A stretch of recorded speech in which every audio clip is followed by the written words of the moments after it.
Kay Dea, dahil kamukha kita, syempre dapat maging total Alex G ka na. Nasaan yung mga ibibigay ko sa'yo? Oh, ito. May mga snail white ka dyan, lahat ng produkto. Okay.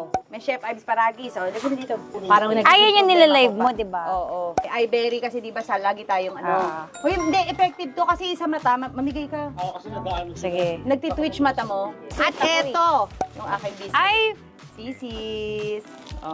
Okay. At eto ang pinakamaganda. Tinawagan ko si Doktora Vicky Bello. Hindi ko siya ipapanood. Hala, gusto ko yun eh.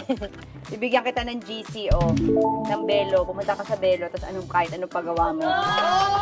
Bigay ni Doktora Vicky Bello. Gusto niya kasi maging Alex G lookalike ka talaga. Thank you. Huwag ka magpapadede, hindi nakaka-Alex G yun. Yan lahat.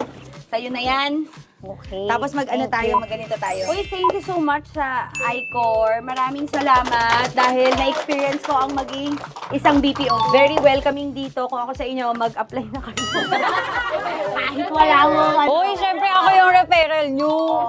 Sayang Ako ang referral nyo, Alex G. Nakita may 3,000 pa ako nakuha. Guys, thank you so much. At sa lahat ng ating mga BPO, kaya maraming nagkatrabaho, marami ang nabubuhay dahil yan sa BPO. Kaya thank you. Maraming pamilyang natutulungan.